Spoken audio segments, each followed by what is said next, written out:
all, we'd never, ever in Israel sit down to people who don't recognise our existence. And I totally agree. There is no way that Israel will ever back down to terrorism or negotiate with terrorism. And I wanted to share something personally. That music festival, a very close friend was there. He's 26 years old. He was 26 years old. He went to a music festival. I've got children. Lots of people have probably got children who could go to Glastonbury, have a nice time. This guy went, have a lovely time. He went the year before and loved it. He went this year and was shot dead. His parents are absolutely crushed. They're heartbroken. And this is not negotiable. Israel has a responsibility to its people and everybody who's there to protect them. They didn't start it. They are going in with a heavy heart because they do not want this. Okay, thank you. The man behind you, the man further back with the green shirt on there. Green short sleeve shirt, yes. First of all, I want to condemn Hamas's attack on Israelis. I think the lady's point here about the person that was killed in the music festival is abhorrent. But I also want to make this point clear. Hamas broke international laws. But does two wrongs make a right? Does that still give Israel the right to break international law? And I will have to Mr. Rowley, I completely disagree with this kind of rhetoric the Conservative government's coming out with, because you're almost justifying, just because Hamas did something wrong, you're giving the green light for Israel to commit wrong. And to Mr. Reynolds as well, the Labour Party's position on this has been absolutely appalling.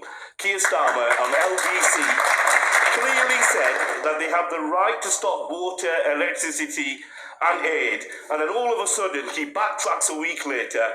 Mr. Flip-Flop, as always, he changes his mind, and the Labour Party here in Bradford is collapsing. People are resigning on tap, and there was a report today to say there was going to be 1.5 million votes being lost. And that's really because Labour don't stand for anything anymore. So, my big point... So let's give you both a chance. I'm sorry, okay, go on, sorry. And I also want to speak for the Palestinian children. Just as the lady said about the Israeli citizen, I want to talk about a young girl called Habiba. Habiba was 8 years old. She loved babies, and she wanted to be a doctor. And she wanted to learn English so she could tell about the Gaza situation and what's happening in Gaza. She unfortunately was killed in her home while she was sleeping.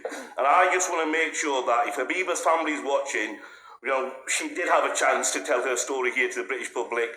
We hear her. And this is about children. I don't get, this is not about religion. Stop killing children from each side. There has to be a different alternative. There must be. Lee, I'll let you go. Two extremely powerful stories from different sides of the divide. And we all want peace. We all want this to end. We all didn't want this to happen in the first place. And to your point, sir, about two wrongs not making a right, you're absolutely right. That's not why I have said what I've said tonight.